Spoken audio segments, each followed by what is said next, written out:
네, 3월 모의고사 잘 보셨나요? 일단은 이제 결론부터 말씀을 드리면 쉬웠어요. 그러니까 이과 모의고사는 쉬웠어요. 작년 수능이 쉬웠거든요. 그래서 원래는 만점을 받는 게 맞습니다. 그러니까 여러분들이 열심히 1월, 2월 공부를 해서 학점을 지었다면 만점에 가까운 성적을 받는 것이 맞지만 여러분들이 아직 1년이 남았잖아요. 그래서 아직 내가 못다한 부분이 있다. 그 다음에 뭐 기하 벡터 파트를 하느라, 그다음 적분 파트를 하느라 내가 앞부분에 대한 복습이 지금 철저히 이루어져 있지 않기 때문에 그렇다라고 분석을 할 수 있어요. 그래서 이 3월 모의고사가 되게 중요합니다.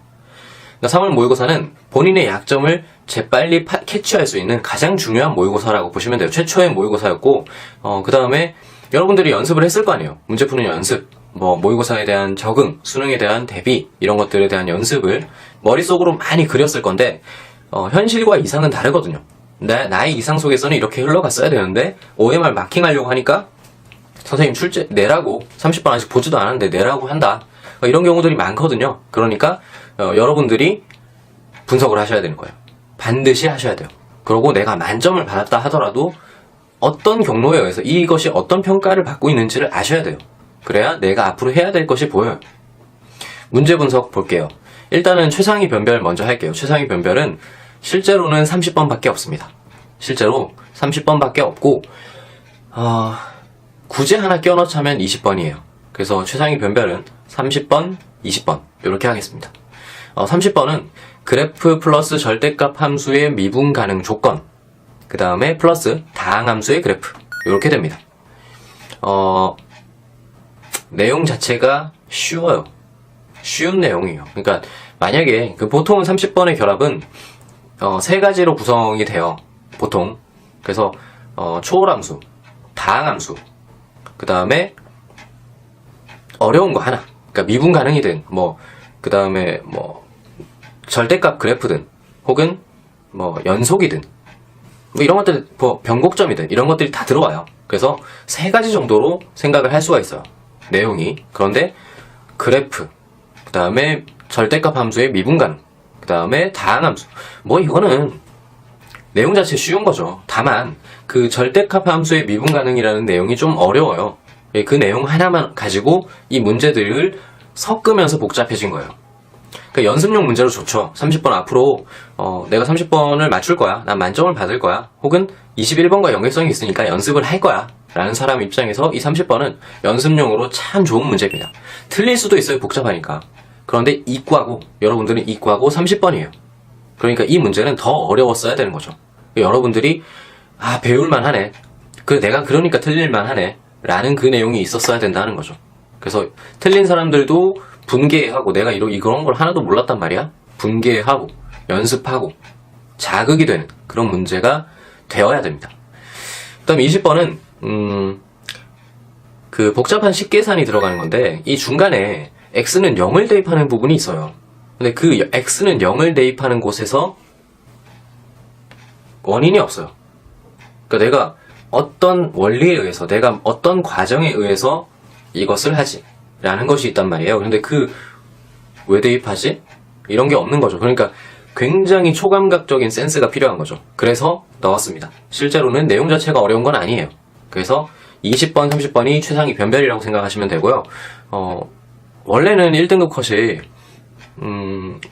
96점이 나와야 돼요. 96점이 나와야 되는데 여러분들이 첫 시험이니까 아마 92점 정도가 되지 않을까 라고 예상할 수가 있겠습니다.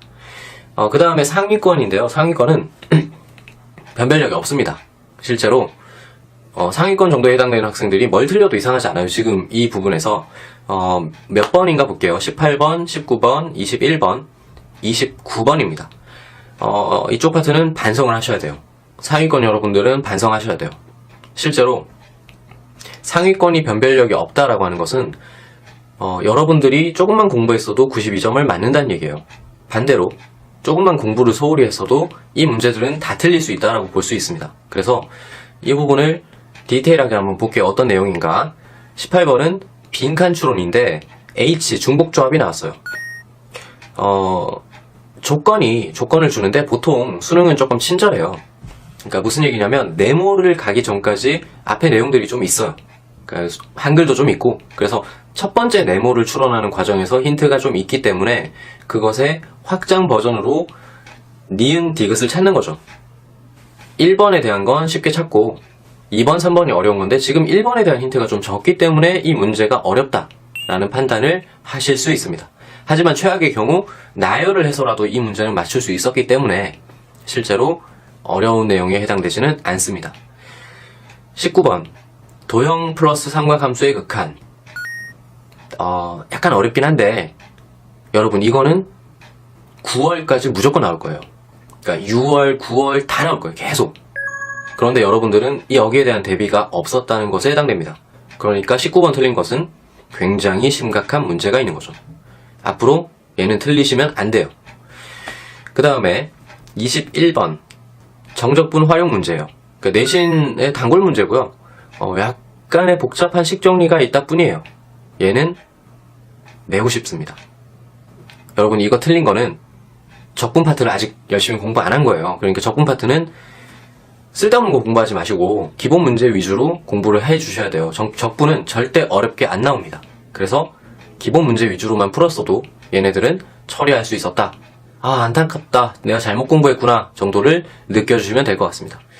29번 중복 순열 문제인데 경우의 수 문제예요.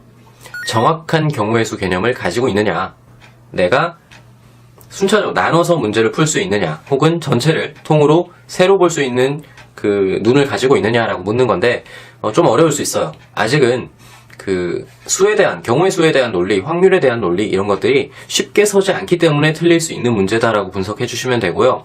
다른 것에 비해서 이 29번은 조금 긍정적입니다. 틀려도 다른 것들은 예상되었었는데 29번 예상이 안 되거든요. 경우의 수 뭐 나올 거야? 이런 예상이 안 되기 때문에 틀릴 수 있습니다.